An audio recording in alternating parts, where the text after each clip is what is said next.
শুধু প্রাচীন নয়, বাংলাদেশের প্রাচীনতম মসজিদটি দাঁড়িয়ে আছে বাংলাদেশ ভারতের একেবারে সীমান্ত ঘেঁষে। কয়েক বছর আগেও দুই দেশের মুসল্লিরা কাঁধে কাঁধ মিলিয়ে সেখানে নামাজ আদায় করতেন। তারপর বিএসএফের কড়াকড়ির কারণে সেটাও বন্ধ হয়ে যায়। ধারণা করা হয় ১৩০০ বছর আগের প্রাচীন এই মসজিদ নির্মিত হয়েছে কোনো সাহাবী বা তাবেঈর হাতে।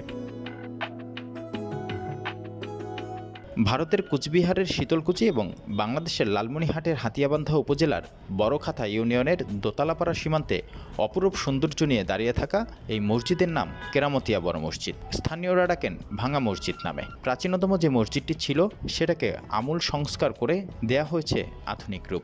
১১৯৭ থেকে ১২০৬ খ্রিস্টাব্দের মধ্যে প্রথম মুসলিম হিসেবে বাংলা বিহার জয় করেছিলেন ইখতিয়ার উদ্দিন মোহাম্মদ বিন বখতিয়ার খিলজি। ইতিহাসবিদরা ধারণা করছেন সেই সময় নির্মাণ করা হয় লালমনিরহাটের এই কেরামতিয়া বড় মসজিদ। প্রতি শুক্রবার দেশের বিভিন্ন স্থান থেকে হাজার হাজার নারী পুরুষ এতে জামায়াত হয়ে নামাজ আদায় করেন। মসজিদের পাশেই রয়েছে প্রাচীনতম একটি কবর। জানা যায় মুঘল আমলে কেরামতিয়া হুজুর নামে এক দরবেশ মসজিদটি সংস্কার করেন। তার মৃত্যুর পর মসজিদের পাশেই তাকে দাফন করা হয়।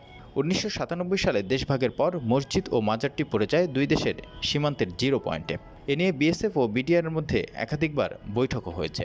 ২০১১ সালে মসজিদটি সংস্কার করতে গেলে আন্তর্জাতিক সীমান্ত আইনের অজুহাতে নির্মাণ কাজে বাধা দেয় বিএসএফ। পরে বাংলাদেশ ও ভারতের উচ্চ পর্যায়ে নকশা অনুমোদন হওয়ার পর কোটি টাকা ব্যয়ে দোতলা মসজিদটি নির্মাণ করা হয়।